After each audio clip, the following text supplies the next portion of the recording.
Hey, you may be feeling overwhelmed in this season in your business. You may be feeling that nothing that you're hoping and desiring for is coming to pass. And I just really want to let you know that in this scripture I'm going to share today is actually going to show you probably why you're not getting the desires of your heart. And I'm going to read it right now. So it's going to be Psalms 37, 3-5. Trust in the Lord and do good.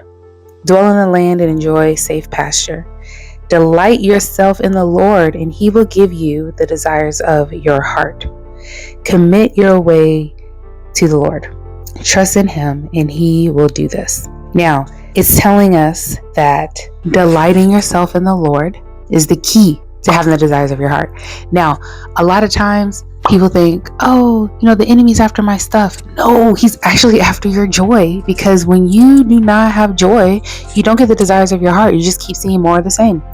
So if you are feeling like things are just like feeling super overwhelming, you're giving up, you feel like starting another business or going back to your 9-to-5, or maybe you're not feeling tempted to 9-to-5, maybe you're tempted to cut people from your team, or you're feeling like no one's doing anything, like you have this whole ongoing list of just misery. And there's plenty of things that you can look at and meditate on and be miserable about. But if you're going to choose to be miserable, also you're choosing not to get the desires of your heart. So how do we wake that back up? How do we wake up the desires of our heart? Again, it comes through joy, getting excited about things, doing good. Doing good just really means that you are being compassionate towards someone else, helping someone else. It doesn't have to be business related. You can tithe, you can volunteer at the church. A lot of churches have like once a month. They're partnered with other businesses in the community that you can volunteer if you feel led to do that.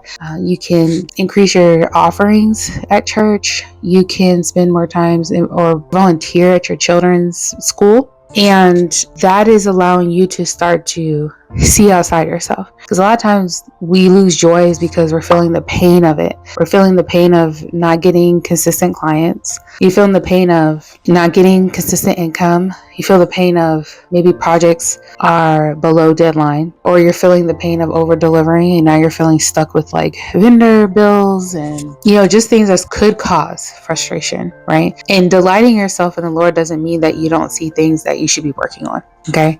That's not saying that, I'm not going to do anything. I see everything is good. It's not that. It's more like you are content in this season and you're still striving to do the things, because He even says do good. That means you're still taking action steps and looking for opportunities to show up. And again, if you're not getting the desires of your heart, that means you're not doing any of that. You're not trusting in Him. You're not counting everything as joy. You're not developing your character in this season. Because who wants to go around the same mountain if you don't have to? You want to go ahead and go to the next stage. You don't want to keep repeating the same thing, and this year looking like last year and next year looks like a couple years ago. I know you don't want that. That's why you're actually still listening to this video.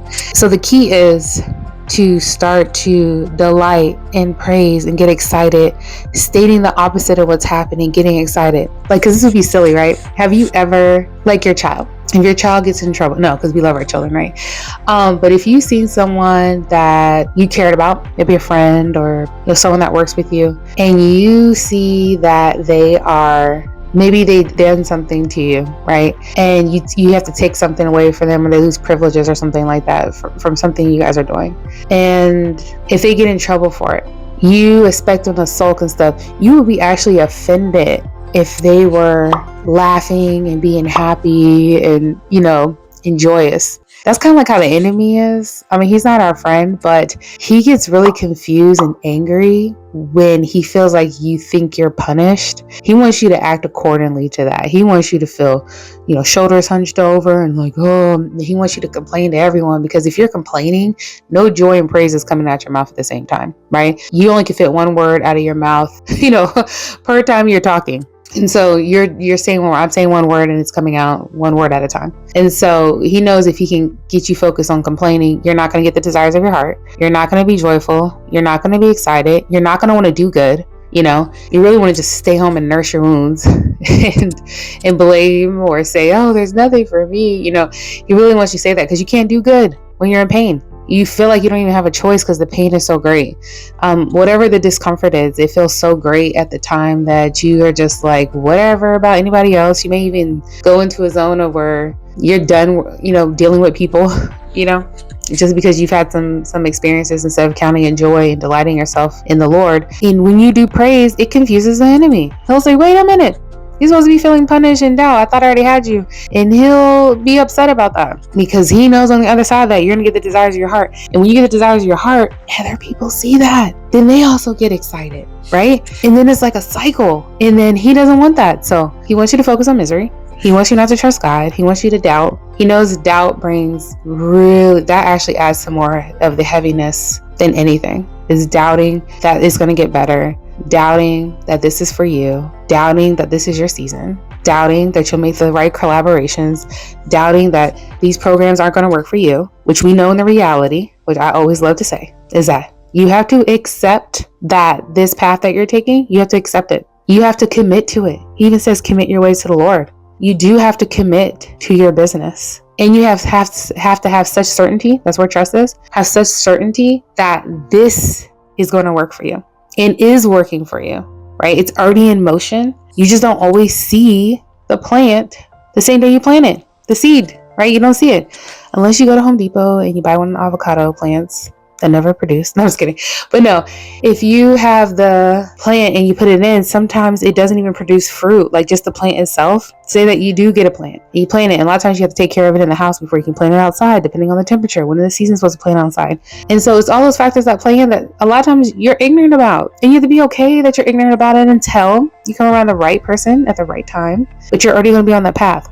So I come back again to tell you that if you delight yourself in the Lord, you don't let anything take your joy. Pop that Pharrell song on, because I'm happy. Get excited. Respond in the opposite way. Don't feel shame and guilt and anger because it's hurting you. It's not hurting other people. It is affecting your family though. It's affecting your business. So it's really hurting you. It's hurting the people that are seeing you every day, because you're not showing up as yourself, knowing that your desires are coming. Delight yourself in the Lord. Trust in the Lord. Accept it. Commit to it.